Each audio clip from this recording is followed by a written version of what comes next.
नमस्कार, मैं डॉक्टर पूनम सिंह कृषि विज्ञान केंद्र कन्नौज में वैज्ञानिक गृह विज्ञान के पद पर कार्यरत हूँ। पोषण माह के इस अवसर पर मैं आप लोगों से कुपोषण, उसके लक्षण, निर्धारण के तरीके और निदान पर चर्चा करना चाहती हूँ। सही पोषण स्वास्थ्य की वह आधारशिला है जिस पर हर व्यक्ति का विकास और देश की उत्पादन क्षमता निर्भर करती है। समुचित भोजन जीवन की प्रारंभिक अवस्था से ही अत्यंत महत्वपूर्ण है ताकि समुचित विकास और संपूर्ण स्वास्थ्य हासिल किया जा सके। किंतु वैश्विक भूखमरी सूचकांक 2019 के अनुसार भारत में कुपोषण की स्थिति गंभीर है। देश में 5 साल से कम उम्र के लगभग 68% बच्चों की मौत कुपोषण के कारण होती है। हर 5वां बच्चा विटामिन ए की कमी से, हर तीसरा बच्चा विटामिन B12 की कमी से और हर दूसरा बच्चा खून की कमी से पीड़ित है। यह स्थिति तब उत्पन्न होती है जब हमारे आहार में पोषक तत्वों की पर्याप्त मात्रा उपलब्ध नहीं होती है, यानी कि जो भोजन हम ग्रहण करते हैं उसमें प्रोटीन, कार्बोहाइड्रेट, वसा, विटामिन, खनिज लवण व खाद्य रेशा आदि का समुचित समावेश नहीं होता है। जब इस प्रकार के आहार का सेवन हम लंबे समय तक करते हैं तो हमारा शरीर कुपोषण से ग्रस्त हो जाता है। कुपोषण 2 तरीके के होते हैं। अल्प पोषण वह स्थिति होती है जिसमें हमारे शरीर को पर्याप्त पोषक तत्व प्राप्त नहीं होते हैं, जिसकी वजह से हमारा शरीर उम्र के हिसाब से कम वजन, उम्र के हिसाब से कम लंबाई और लंबाई के हिसाब से कम वजन का होता है। अति पोषण वह स्थिति होती है जिसमें हमारे शरीर को पोषक तत्व अधिक मात्रा में प्राप्त होते हैं, जिससे शरीर का वजन बढ़ना, मोटापा व आहार संबंधी अन्य रोग जैसे मधुमेह, उच्च रक्तचाप, हृदयघात, कैंसर आदि होने की संभावना बनी रहती है। यदि हम लक्षणों की बात करें तो लक्षणों में प्रमुख है सूखी व पपड़ीदार त्वचा, शुष्क बाल, अपर्याप्त शारीरिक विकास, कमजोर प्रतिरक्षा प्रणाली, फूला हुआ पेट, बौद्धिक विकास में कमी, मांसपेशियों का कम होना, पाचन संबंधी समस्याएं, प्रजनन संबंधी समस्याएं, शरीर में खून की कमी होना, हड्डियों का कमजोर होना, थकान व उदासीनता होना, घबराहट व चिड़चिड़ापन होना और घाव, संक्रमण या बीमारी के ठीक होने में समय लगना। बच्चों में तो ये लक्षण इतने गंभीर होते हैं कि कुपोषण सही होने के बाद भी जीवन पर्यंत उनके मानसिक क्रियाकलाप में व पाचन संबंधी दिक्कतों में इनके लक्षण सामने आते रहते हैं। यदि हम कुपोषण के निर्धारण की बात करें तो कुपोषण के निर्धारण के 4 तरीके हैं। पहला है BMI। BMI में हम व्यक्ति के शरीर की लंबाई और वजन का नाप करके BMI की गणना करते हैं। यदि BMI 18.5 से 24.9 के बीच होता है तो पोषण का स्तर सामान्य है। 18.5 से कम होने पर अल्प पोषण की स्थिति होती है और 24.9 से अधिक होने पर अति पोषण की स्थिति होती है। कुपोषण निर्धारण के लिए रक्त का परीक्षण भी महत्वपूर्ण है।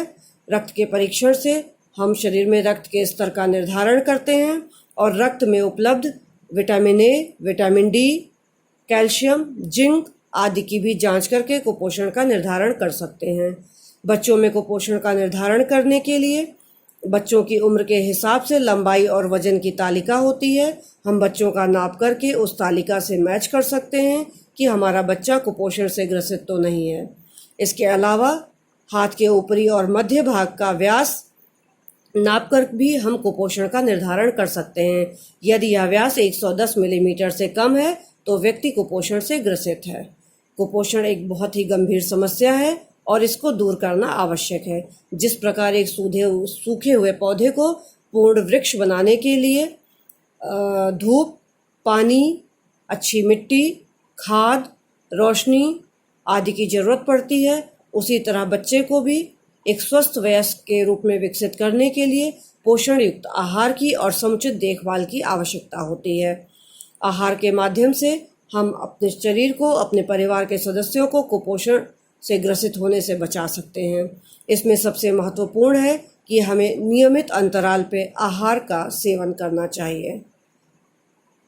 जब हम आहार का सेवन नियमित अंतराल पर करते हैं तो हमें समय समय पर पोषक तत्व प्राप्त होते रहते हैं और हमारे शरीर में इनकी कमी नहीं होने पाती है। आहार में सबसे महत्वपूर्ण है फल और सब्जियां। फलों और सब्जियों में पाए जाने वाले विटामिन और खनिज लवण बहुत ही महत्वपूर्ण है। ये हमारे शरीर को रोगों से लड़ने की शक्ति देते हैं, हमारे शरीर की रोग प्रतिरोधक क्षमता बढ़ाते हैं। एक व्यक्ति को प्रतिदिन 300 ग्राम सब्जी और 85 ग्राम फल का सेवन करने की सलाह दी जाती है। इसके लिए गृहवाटिका लगाकर उसके माध्यम से आप अपने परिवार के सभी सदस्यों को 300 ग्राम सब्जी और 85 ग्राम फल उपलब्ध करा सकते हैं। इसके अलावा अगर हम प्रोटीन युक्त खाद्य पदार्थों की बात करें तो सभी प्रकार की दालें हमारे आहार में शामिल होना आवश्यक है, क्योंकि सभी प्रकार की दालों में अलग अलग अमीनो एसिड पाए जाते हैं और वो हमारे शरीर के लिए आवश्यक होते हैं। जैसे मसूर की दाल, अरहर की दाल, उड़द की दाल, चने की दाल, मटर की दाल, ये सभी दालें हमें किसी न किसी रूप में सेवन करना चाहिए। इसके अलावा सोयाबीन, छोला, राजमा और अन्य दलहनी सब्जियां, ये सभी प्रोटीन युक्त खाद्य पदार्थों का सेवन हमें नित्य करना चाहिए। इसके अलावा यदि डेयरी उत्पादों की बात करें, दूध, दही, घी, पनीर आदि, ये सभी कैल्शियम के बहुत अच्छे स्रोत हैं। कैल्शियम के अलावा भी अनेक सूक्ष्म पोषक तत्व इसमें पाए जाते हैं। प्रतिदिन हमें डेयरी उत्पादों का भी सेवन करना चाहिए।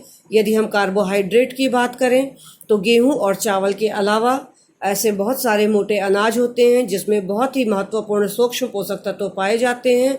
इसलिए हमें अपने गेहूं की रोटी के साथ ही ज्वार, बाजरा, जौ, मक्का आदि का, चना आदि मिलाकर भी आटा तैयार करना चाहिए और उसकी रोटी का सेवन करना चाहिए, जिससे सभी प्रकार के पोषक तत्वों का लाभ लिया जा सके।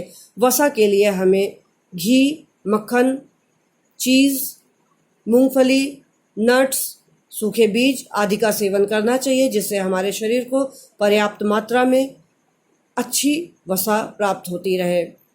इसी प्रकार यदि हम बच्चों की बात करें तो बच्चों को दिन में 2 बार फल और सब्जियों का सेवन करना आवश्यक है। इसके अलावा दिन में 3 बार 1 गिलास दूध पीना भी बहुत ही महत्वपूर्ण है। साथ ही दिन में 1 बार प्रोटीन युक्त खाद्य पदार्थ जैसे दालें, मछली, अंडा आदि कोई भी खाद्य पदार्थ का सेवन करना आवश्यक है और अनाजों दिन में 4 बार इन्हें अनाज का भी सेवन करना आवश्यक है। इस प्रकार हमें अपने परिवार के सभी सदस्यों के हिसाब से आहार तालिका बनाकर, जिसमें कि सभी पोषक तत्वों युक्त खाद्य पदार्थों का समावेश हो, एक योजना बनाकर ही अपने घर में भोजन की प्लानिंग करनी चाहिए, जिससे हमारे परिवार के सभी सदस्यों को सभी प्रकार के पोषक तत्व प्राप्त होते रहें और वो कुपोषण से ग्रसित होने से बच सकें। धन्यवाद।